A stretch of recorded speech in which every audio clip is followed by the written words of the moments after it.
안녕하십니까. 유엔미래포럼 박영숙 대표입니다. 미래의 예측은 빛의 속도로 변하는 이 변화 때문에 필요한 것이고, 그 중에서도 의식주를 예측을 아주 기본으로 합니다. 옷은 어떻게 변하고, 먹는 건 어떻게 변하고, 입는 것 또는 사는 것, 우리 주택은 어떻게 변하는가 예측을 합니다. 특히 우리나라는 재테크해서 부동산에 많은 투자를 하고 있죠. 이 부동산이 어떤 식으로 변할 것인가 저희가 한번 보겠습니다. 최근에 나온 이런 그 보고서에 의하면 앞으로 세계 경제가 저희는 한 1년 전만 해도 2015년에 바닥을 치고 경제가 올라올 것이다 라고 예측을 했는데 2015년부터 더욱더 떨어져서 2019년까지 바닥을 헤매다가 지금 돈이 그죠? 드레인 한다 그래요. 돈이 빠져나가는 이런 현상이 일어나서 2020년이 되어야 경제가 앞으로 부상할 것이다. 2020년이 되면 먹거리가 있습니다. 이제 나눠도 그때 부상을 하게 되고 다양한 산업이 부상하기 때문에 그렇다라는 거죠. 그리고 2016년이 되면 미국보다 중국이 더 커집니다. 이제 미국을 제치고 1위 국가가 중국이 된다라는 이런 예측이 이미 여기에 나와 있습니다. 이게 퓨처 타임라인이라는 저희하고 연계가 있는 이 예측 기구에서 발표한 겁니다. 프랑스 정부, 제가 영국 정부, 호주 정부 30년 근무했죠. 그래서 각 국가의 미래 보고서들을 제가 주로 말씀을 드려요. 프랑스는 따따따 2100 정말지 2100년까지 예측했어요. 프로스펙티브라고 정부가 미래 예측하는 전 세계 사람들에게 돈을 줘서 미래를 한번 예측해보자. 2100년까지 40년마다 어떻게 변하는가 예측을 해보자 라고 해서 예측을 했어요. 생산사회, 소비사회 이해하죠. 문화연예사회가 온다라고 했습니다. 저는 이제 영국 정부에 1982년도에 공보관 훈련을 받으러 갔는데 이런 도표를 보여줘요. 82년도에 도표를 보여줘서 문화연예사회가 온다 그래서 제가 손을 들고 우리나라에서는 문화연예인들을 가지고 딴따라라고 하는데 그 사람들이 지금 현재 우리 보통 사람들보다 한질 낫다.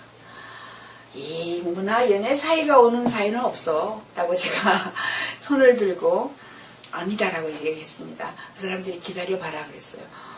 지금 40년, 30년을 기다려봤더니 연예인들이 우리 보통 사람보다 한 줌이죠. 지금 문화연예 사회도 끝난다라는 거죠. 언제 끝나는가? 2020년이 되면은 끝이 나고 2015년부터 지금 현재 연예인들이 피크를 치고 있어요. 그런데 2015년부터 서서히 연예산업이 내려가고 교육산업으로 간다라고 보면 됩니다.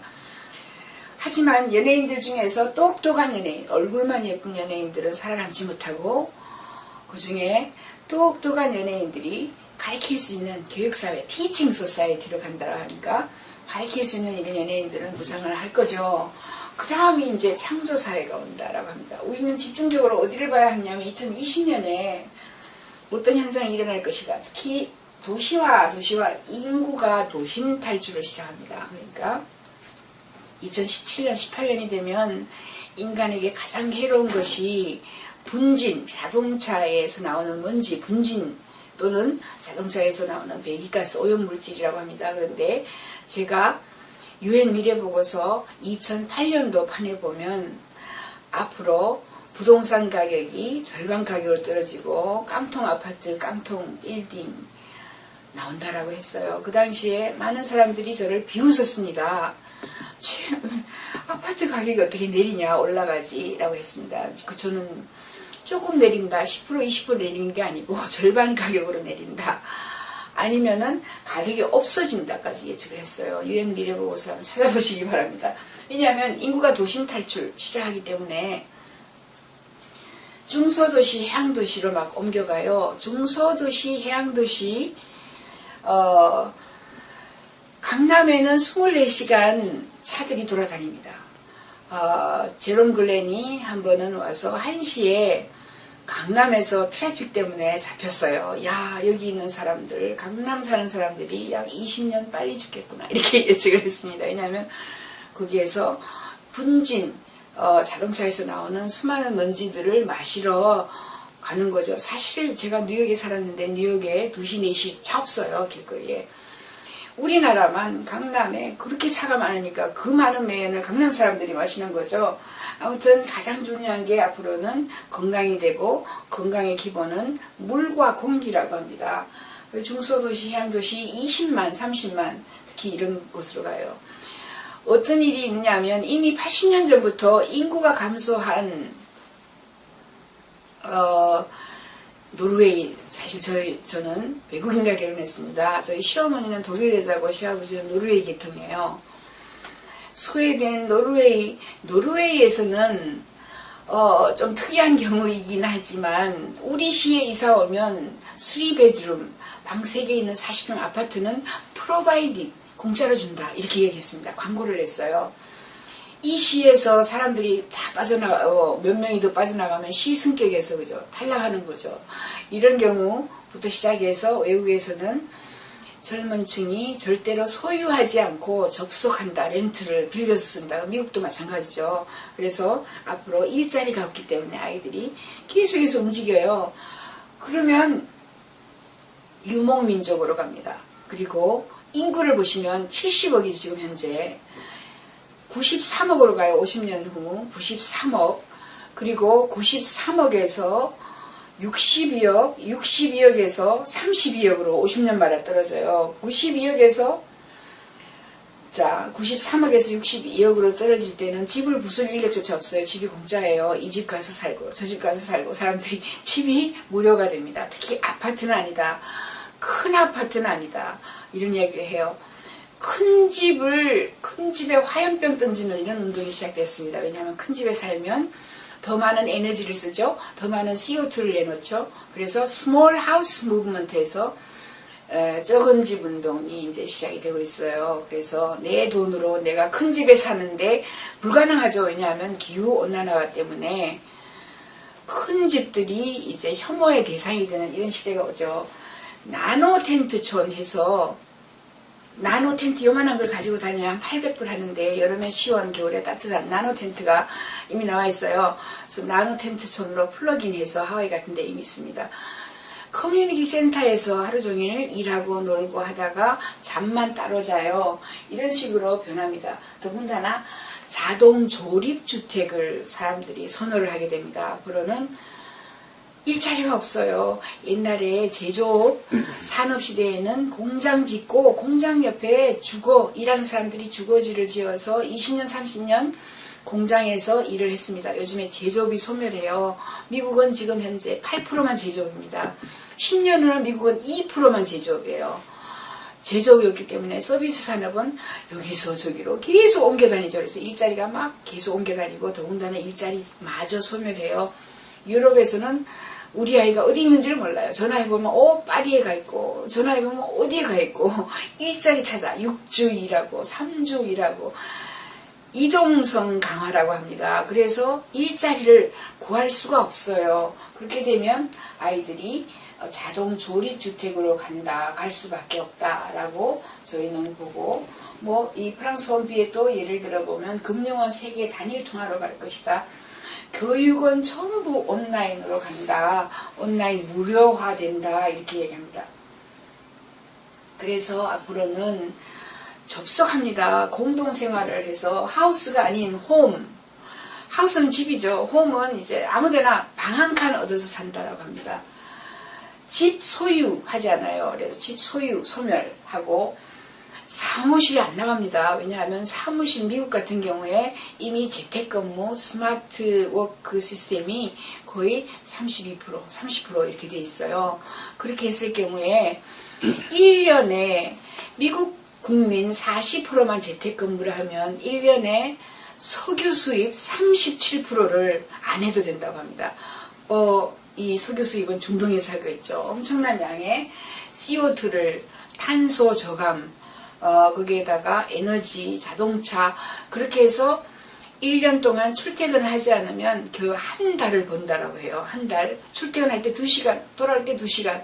한 달을 집에서 일을 하게 되면 벌게 되는 거죠. 그래서 사무실 소멸하게 됩니다. 엄청난 빌딩들이 많이 있는데 텅텅 비게 되는 거죠. 깡통 아파트, 깡통 빌딩 이런 게 나와요. 캐비넷 영수증, 캐비넷이 안 팔려요. 가구가 안 팔려요. 왜냐하면 옛날에는 영수증 모아가지고 세금 낼 때 필요했지만 요즘에는 거의 카드로 긁으면 짜라락 프린트 되어 나오기 때문에 모든 것이 기록되죠. 책을 사지 않아요. CD로 읽고 이츠비처럼 들어가서 우리가 온라인상에서 읽어요. 옷장 장롱, 옷을 빌려서 입습니다. 옷을 빌려서 입어요.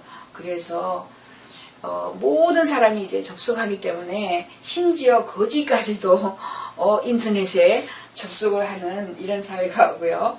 소형주택으로 가버립니다. 확 넘어가는 게 2015년이에요. 이동식 주택, 해상주택, 고령화주택 이런 것들이 있습니다. 이게 스몰 하우스 무브먼트, 조그만 집에서 살자, 큰 집은 화염병 던져한다, 혐오한다 라고 하고 이동식 주택, 원룸 시스템입니다. 헬리콥터 주택도 있어요. 왜냐하면 이제 앞으로 일기예보가 너무 정확해서 우면산에 파킹 딱 하고 있다가 3시 15분 우면산 사태 난다 하면 쪼르륵 도망가요. 쪼르륵 도망가면 이게 발통이 달려있는 이런 이동식 주택과 이동성 강화가 일어난다는 거죠. 그래서 다양한 트레일러 파크, 미국에는 거의 한 3만여 개의 트레일러 파크가 있습니다. 트레일러 파크에 이게 또 자동차 발통 달려 있어요. 이거 집입니다. 보시면은 이렇게 MBC에서 보도된 거고 사람들이 들어가서 안에 집으로 GM에서도 굉장히 이게 버스 집인데 그 안에 보면은 뭐 휘황찬란하게 부엌 시스템 다 갖춰져 있죠. 왜냐하면 일자리가 여기 있다가 일자리가 저기 있다가 계속 프로젝트 여기서 6개월 프로젝트하고 다른 도시로 가서 프로젝트를 하기 때문에 바뀌는 거죠. 그리고 또 이렇게 헛간 사무실, 집에 재택근무, 우리 이 마누라가 뭐 복잡한 곳에서 거실이 있는 곳에서 일하기 싫어요. 그래서 엄청나게 부상하는 게 1인 헛간 사무실 이런 시스템을 딱 혼자 하는 거죠. 그리고 인터넷 갖다 놓고 요 정원 끝에다가 그죠? 이렇게 홈 오피스 쉐드라고 합니다. 쉐드를 많이 만들어서 팔고 있어요. 이거 엄청나게 부상하는 산업이 될 겁니다. 앞으로. 왜냐하면 고령인구 60세 은퇴예요. 60세 은퇴해서 130까지 살려면 저 같은 경우에 50대니까 지금부터 80년 더 살아야 되거든요. 자, 그래서 자기만의 공간, 일할 수 있는 이 헛간이라고 그래요. 쉐드 같은 게 굉장히 많이 나와서 뭐 나무 위에다가 짓는 집도 있죠. 나무 위에다가 짓는 집에다가 이 언덕에다가 짓고요. 지붕 위에다가 이렇게 지어요. 지붕 위에다가 지으면서 사람들이 항상 자기 공간만을 또 찾는다라고 이야기를 합니다. 앞으로 이런 쉐드 사업이 굉장히 부상을 할 것이고 또 태양광을 많이 받고 솔라돔 이런 것도 많이 만들어서 팔고 있고요. 이미 2020년 이후에는 기숙사 사람들이 접속한다고 합니다. 앞으로 기숙사, 콘도 합숙생활을 해요. 아파트를 큰 것을 가지고 있으면 인구가 줄어요. 인구가 줄면 아파트가 상하게 되죠. 인구가 줄면 절반이 비었다가 아파트를 부수게 되죠. 아파트가 이제 붕괴가 돼요. 인구가 없으면 다시 재분양이나 아니면 재건축이 안 되죠. 내가 50억 공중에 가지고 있던 아파트가 딱 500만 원으로 줄어듭니다. 아파트는 아니다. 외국에서는 이미 증명이 된 거예요. 아파트 공중에 있던 거. 그래서 땅을 약간은 소유를 하고 있는 detached house라고 해서 땅이 있는 곳으로 가야 된다.